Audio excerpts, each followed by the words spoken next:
Thank you. I appreciate your time. I appreciate the invitation to be here.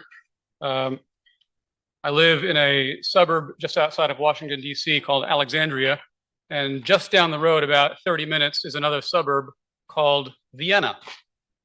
So when I came home to tell my wife very excitedly that I got an invitation to go speak in Vienna, she was not impressed and did not understand why the plane ticket cost so much. But I'm very honored to be here and appreciative of your time, and hope to make a meaningful contribution to our discussion on illiberalism, on nationalism, and democratic decline. What I'd like to do is try to offer a few thoughts on Christian nationalism, on the role of religion in nationalism, try to put it into some global context, but focus on the American case, and then offer a few reflections on the Trump coalition and what we might expect to see here in the next few years and how we might respond to it. I've been giving these talks and writing this stuff for 10 years, essentially, since Trump came down the elevator. Early on in these conversations, the challenge was simply defining the problem. We lacked a language with which to describe what he was and what he represented. When we found the language of nationalism, another challenge arose, at least in the American context, of disentangling the broader, deeper problems from Trump personally, from Trump's eccentricities and his criminality, and really getting to the problem that lay underneath his movement, and that I think will outlast Trump himself. And I think maybe a challenge we face now today is understanding what is going to come next, or what do we do now? Charting a path forward. I think that some form of nationalism is likely here to stay. I say that with some regret, but not all forms of nationalism are violent, and not all of them are authoritarian. And so can we find a modus vivendi? Can we find a way to tame the worst impulses of nationalism and live with it? I think the place to start this conversation is to remind ourselves how we got here historically. In the first part of my talk is to kind of remind ourselves the path we've trod to get here. On retrospect, when we think of this recent history, it seems clear now that the post-Cold War era was not a time of rising globalization, as we all thought at the time. It rather began with a brief moment of consolidation, of institution building, and expansion, as I'll call it the Western Bloc or Western Alliance, consolidated the Cold War victory, built institutions, and slightly expanded. I think the internet made it feel as if we were closer than we actually were. The internet allowed us in those early days to read each other's news and meet strangers on chat boards. I'm that old that I can remember meeting on a text chat board in the early 1990s.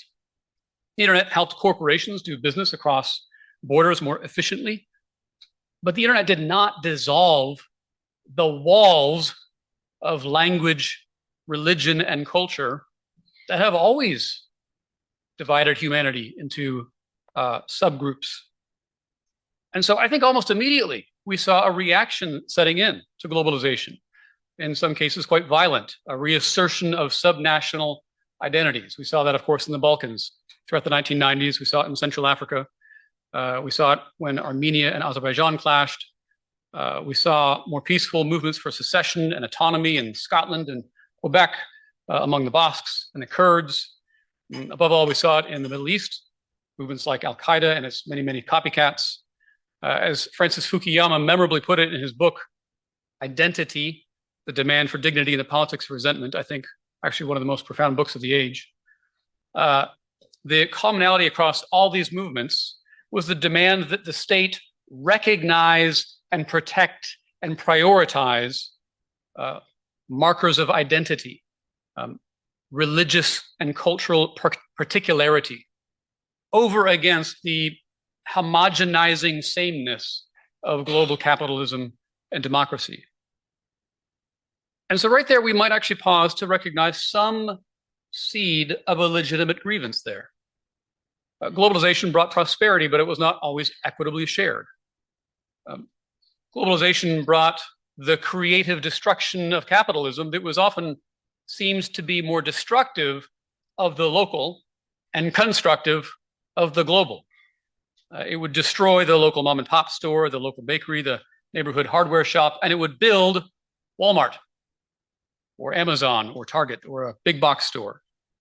It's coincided with the decline of traditional religion, demographic change, an increase of diversity of all kinds. And this, I think, lies at the heart of the Trump coalition. If there's one thing that unifies the Trump coalition among its various component parts, the libertarian tech bros, the Christian nationalists, the white nationalists, and many others, it is a common anti-progressivism or maybe anti-globalization, a stance of opposition to all of that stuff, sometimes ill-defined, but as the forces of the left, the globalization, the globalists, as Trump likes to say. It's not common, it's not unique to the United States. We saw this all across the world. 2005, the French and Dutch turned down the EU constitution, same year that Poland elected the Law and Justice Party. 2007, Vladimir Putin gave his now famous speech at the Munich Security Conference, putting his country on a collision course with the liberal international order. And the year after that, 2008, the economic crisis racked the globe and supercharged popular anger against and frustration against global elites. And then we started to see populists and nationalists actually get elected to office. Prime Minister Erdogan in Turkey, Viktor Orban in Hungary in 2010, Narendra Modi and the BJP in India in 2014, starting to turn this attitude of grievance into real governance. Even then, it might have remained contained, but then there was another exogenous shock in the form of the refugee crisis, or crises, plural. Central America melted down with drug and gang violence and sent millions fleeing northward to the United States. And in Europe, Syrian refugees fleeing civil war and the Islamic State fled to Europe. And waves of immigrants speaking different languages, worshiping different gods, again, threw fuel on the already burning flames of nativism, populism, and nationalism. And that brings us right up to 2016, to Brexit and to Donald Trump.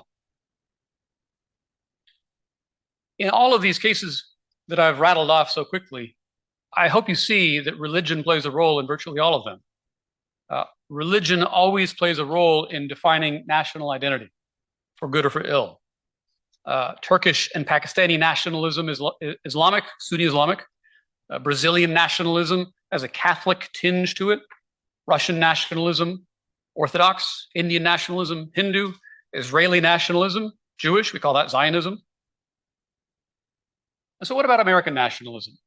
What is the role that religion plays in American nationalism? The American case is unique, I think, because of the unique circumstances of the United States founding and the role that classical liberal ideals played in American self-understanding. The colonists were both English and Scottish, such diverse colonists. They were Episcopalian and Congregationalist.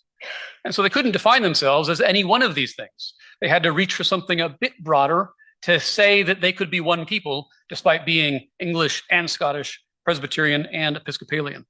And so they latched on to Enlightenment rhetoric of liberty and equality to say that we were e pluribus unum, one nation from many.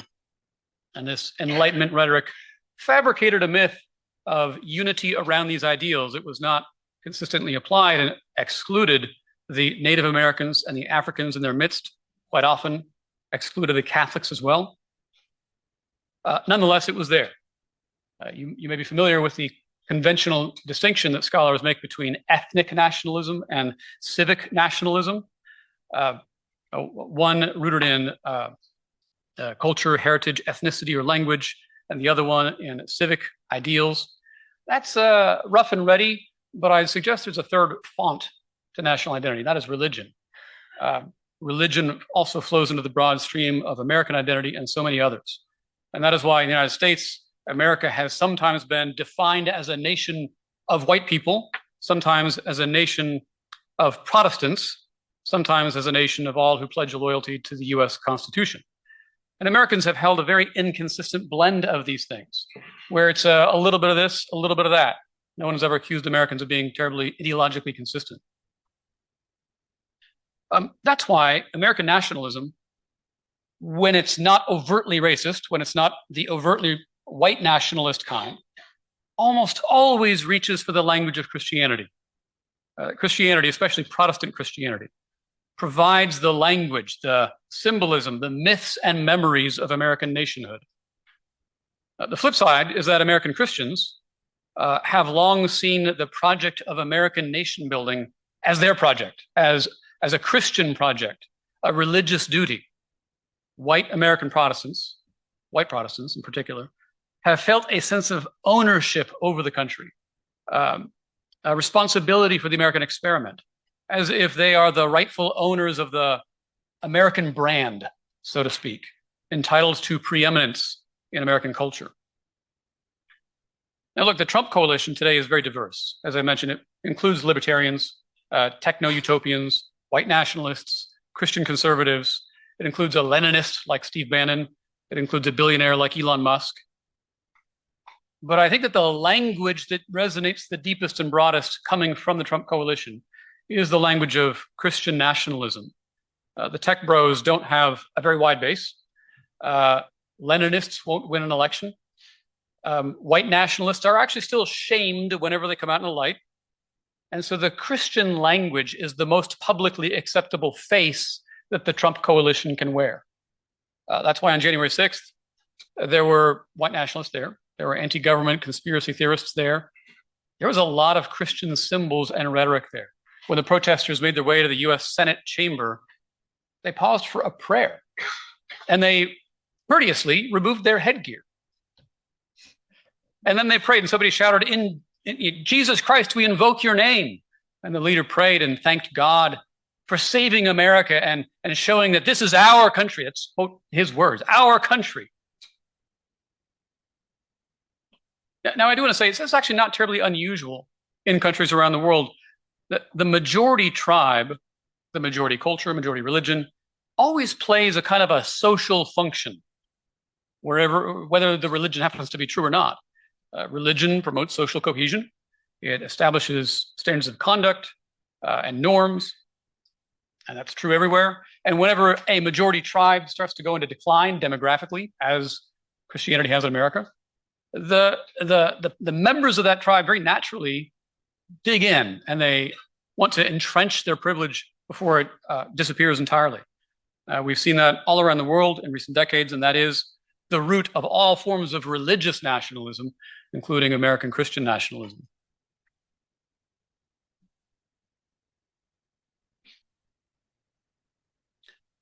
Might be helpful to acknowledge, before we beat up on religious nationalism, it can take some positive forms.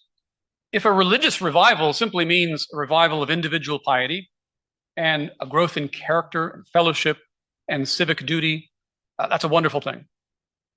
If it means engagement in politics for a principled stand in favor of justice and ordered liberty and human flourishing under the rule of law and constitutionalism, sign me up.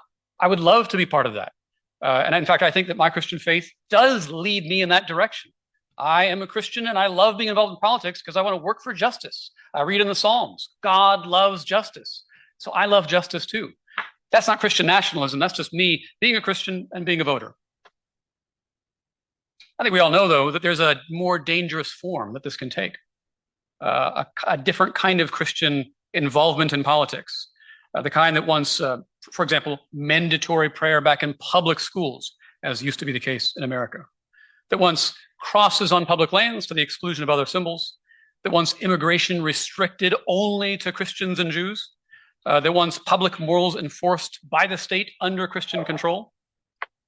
In these forms, Christian is just a tribal identity marker more than a transnational faith. It's an inherited identity, like an ethnicity. This kind of Christian nationalism is Christian only incidentally, because the nationalists who make use of it happen to live in a country that was historically Christian. These nationalists would be any other religion if they lived in any other country. They're more interested in the social function of religion, the cohesion and the moral police work than the particulars of theology. I'd say that this is a global phenomenon. Everywhere nationalism advances, it does so by making use of the extraordinary power of religion. Political entrepreneurs tell religious voters that God is on your side, the political agenda is righteous, the true believers must give them their votes. and it can be hard for religious believers to disagree. We read in the Hungarian constitution, the protection of the constitutional identity and Christian culture of Hungary shall be an obligation of every organ of the state. It could be very hard for a Christian to read that and say, what's wrong with that? Why wouldn't I want my country to guard my Christian identity? And by the way, I've heard American nationalists express admiration for this feature of Hungary's constitution and advocate for something similar in the American Constitution. I probably don't need to spend a lot of time explaining to this audience why that's a bad idea. I think we could all recite chapter and verse about how this can go wrong, that nationalism is ultimately an incoherent ideology. It rests on this faulty premise that you can draw hard and fast boundaries around the cultures of the world and then make those boundaries align exactly with political boundaries, so that the people who all exhibit Frenchness are over here around this box, and the people who exhibit Germanness are around here in this box. But we all know that's illusory, that cultures overlap, they're fuzzy, they're blurry, and they blend, and that's a wonderful thing. So you can't draw those boundary lines, which means culture makes a bad basis for political order. And when you try to make it fit, that's exactly when it becomes illiberal. That governments become oppressive by trying to make people fit into one cultural box.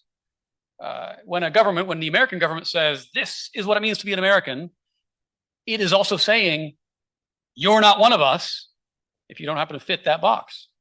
And that is illiberal, it is unwelcoming, it is inhospitable, and dare I say, it's unchristian as well. Irony. Political religion usually deteriorates into cheap religion and religious tyranny, religious political tyranny. It hollows out the sacred, turning it into a political platform, a moral fig leaf for demagogues and tyrants. And in turn, they become more authoritarian as their movement takes on the tinge of a cult. Nationalism has faced some reversals in recent years in various elections and in Poland, in India, in Brazil. Nationalists have lost out. On the other hand, they've gained ground in Italy, in Germany, in France, and in the United States. Donald Trump was reelected. And above all, now we have, between Trump, Putin, and Xi Jinping, a trio of great power leaders who seem to want to carve up the world in a great power condominium. And so as nationalism establishes or consolidates itself, I think we can expect to see its agenda play out in three categories. In economic nationalism, with the push towards economic autarky through tariffs and decoupling. This is led by the China hawks, the trade hawks of Trump's coalition, and opposed by the tech bros by Elon Musk. Second, we see the move for cultural and religious nationalism, led by the immigration hawks and the Christian conservatives. You may see a greater push to own the nation's symbolism. This is leading Trump's charge, his attack on higher education.